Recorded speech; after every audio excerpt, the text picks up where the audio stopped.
Olá pessoal, sejam muito bem-vindos ao canal.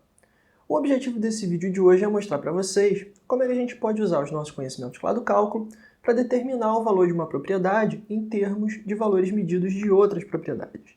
Mais especificamente eu vou mostrar como calcular variações de energia interna e entalpia em termos de novas variáveis que eu vou definir aqui. Como por exemplo o coeficiente de Joule-Thomson, que está associado a um fenômeno bastante importante na termodinâmica, que é chamado muito criativamente de efeito Joule-Thomson, e que eu vou comentar muito rapidinho no final desse vídeo. Então vamos começar fazendo uma análise sobre variações de energia interna.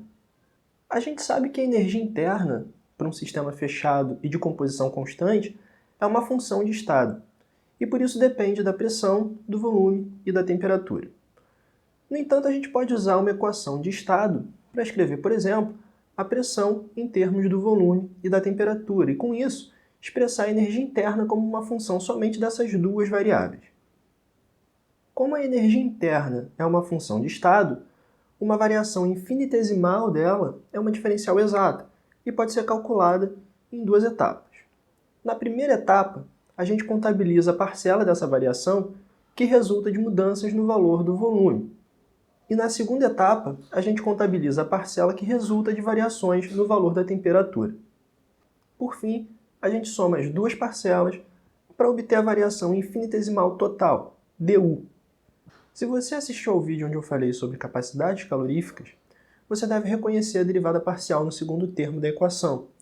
Ela é a capacidade calorífica a volume constante, CV. Já a derivada parcial que aparece no primeiro termo é o que a gente define como pressão interna, πT.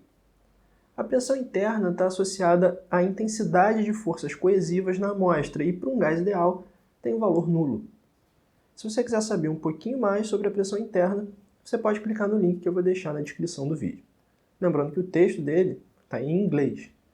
Mas vamos focar aqui no que interessa para a gente no momento, que é o cálculo da variação infinitesimal da energia interna. A gente pode usar as definições de πT e CV para escrever uma forma final para dU que, além de mais compacta, expressa a variação da energia interna em termos de duas propriedades que são obtidas de forma relativamente simples, que era o nosso objetivo desde o início. A gente pode desenvolver um raciocínio análogo para avaliar a variação infinitesimal da entalpia de um sistema fechado e de composição constante. Se a gente expressar a entalpia como uma função da pressão e da temperatura, a sua variação infinitesimal, dH, pode ser calculada, depois de um algebrismo nem um pouco trivial, em termos da capacidade calorífica à pressão constante, Cp, e do chamado coeficiente de Joule-Thomson, μ. A definição do coeficiente de Joule-Thomson estabelece a taxa na qual a temperatura do sistema varia com a pressão, quando a sua entalpia é mantida constante.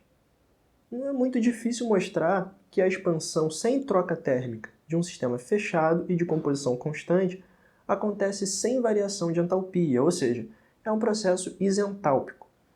Então, o significado físico do coeficiente de Joule-Thomson é que ele representa a razão entre a variação de temperatura e a variação de pressão que acontecem num sistema fechado quando ele se expande em condições adiabáticas.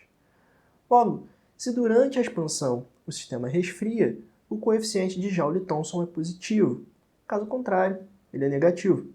E se o sistema for um gás ideal, o coeficiente de Joule-Thomson é nulo, e então a temperatura não varia durante a expansão.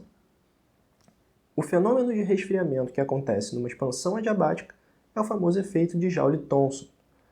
Se você quiser saber mais sobre o efeito de Joule-Thomson e o coeficiente de Joule-Thomson, você pode dar uma olhadinha no outro link que eu vou deixar na descrição desse vídeo também. E que dessa vez tem um texto em português mesmo. Pessoal, esse foi o nosso vídeo de hoje.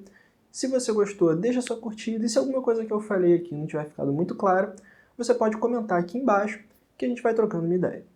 Se você tiver algum outro tipo de comentário construtivo, fica à vontade. E não se esqueça também de se inscrever aqui no canal, tá beleza?